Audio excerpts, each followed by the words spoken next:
السلام علیکم ناظرین، امید ہے آپ سب خیریت سے ہوں گے۔ ناظرین محترم، حسن بن صبا اور حشیشین سے متعلق پچھلی ویڈیو میں ہم نے تفصیل سے بتایا تھا کہ کس طرح حسن بن صبا قلعہ الموت پر قبضہ کر کے وہاں ایک خوبصورت مصنوعی جنت بنا رکھی تھی اور کس طرح اس میں حشیشین کو تربیت دی جاتی تھی۔ قلعہ الموت ایران کے شمالی علاقے صوبہ قزوین میں واقع تھا۔ اس کی کنڈرات اب بھی موجود ہے۔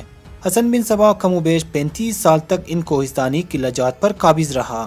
بالآخر سن 1124 عیسوی کو یہ بندہ 90 سال کی عمر میں راہی اجل ہوا۔ حسن بن صبا کے بعد اس کے جانشین قتل و غارت گری میں حسن بن صبا سے بھی 2 قدم آگے نکلے۔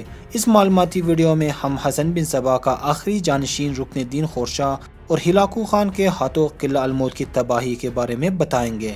اس موضوع پر مزید بات کرنے سے پہلے چینل کو سبسکرائب کریں اور بیل کے نشان پر کلک کریں۔ قلعہ الموت کے علاوہ کم و بیش 50 ایسے قلعے اور بھی تھے جن پر اسماعیلی یا باطنیوں نے قبضہ کر رکھا تھا۔ یہ قلعے ایران اور شام کے کوہستانی علاقوں پر مشتمل تھے۔ حسن بن صبا سے قبل اسماعیلوں کا صرف اتنا ہی پہچان تھا کہ وہ شیعوں کا ایک گروہ ہے، مگر بعد میں انہوں نے اپنا ایک الگ پہچان بنا لیا تھا۔ ایشیائی کوچی کی مہم پر روانہ ہونے کے وقت خاقان اعظم منگو خان نے اپنے چھوٹے بھائی اور منگول فوج کے سالار اعظم ہلاکو خان کو زور دے کر کہا تھا کہ حسن بن صبا کی فردوس بری میں گھس کر اسے تباہ کر دینا اور نصیر الدین توسی جو کہ شیخ الجبل کی ملازمت کر رہا ہے اسے ہمارے پاس کراکروم بھیج دینا۔ نصیر الدین توسی علم نجوم، فلکیات اور فلسفہ کا ماہر تھا۔ اس حکم کے بعد منگولوں کی بے رحم فوج جنوب مغرب کی طرف روانہ ہوئے۔ بیل گاڑیاں اور اونٹوں کی لامتناہی قطاریں پیچ و خم کھاتی ہوئی وادیوں اور کوہساروں سے گزرتی ہوئی آہستہ آہستہ اسلامیہ کی سرحدوں پر ظاہر ہونا شروع ہو گئی۔ منگول فوج میں ترک، کرغیز اور یوغر سپاہیوں کے علاوہ افغان، ترکمان اور عیسائی بھی شامل تھے۔ ہلاکو خان کا لشکر اب عقابوں کی وادی میں داخل ہوا ہی چاہتا تھا کہ کوکش کے مقام پر منگولوں کا ایک حلیف ترک سردار ارغون خان اس سے آ ملا۔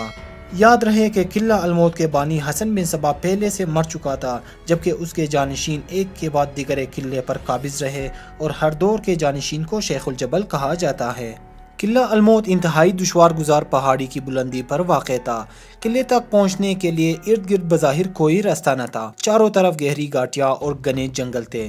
منگولوں کی فوج سفر کرتا ہوا بالآخر قلعہ الموت تک پہنچ گیا اور قلعے سے کچھ فاصلے پر خیمہ زن ہونے کا فیصلہ کیا۔ ہلاکو خان پڑاؤ ڈالتے ہی اپنے گشتی دستوں کو قلعے کا کوچ لگانے کا فریضہ سونپا۔ ادھر شیخ الجبل بھی چوکنا ہو چکا تھا۔ اس نے منگولوں پر شب خون مارنے کے لیے حشیشین کے متعدد دستے ترتیب دیے۔ رات کے وقت منگولوں کے خیموں پر آتشی تیر برسائے اور دیکھتے ہی دیکھتے بہت سے خیمے راکھ کا ڈھیر بن گئے۔ صبح ہوا تو ہلاکو خان نے انسانیت کی تمام حدود و قیود کو بالائے طاق رکھ کر منگول فوج کو حکم دیا کہ قلعے کے آس پاس کی ساری آبادی کو تہو بالا کر دیا جائے۔ جب قتل عام شروع ہوئی تو شیعہ، سنی، اسماعیلی سمیت مسلمانوں کے کسی طبقے کو معاف نہ کیا۔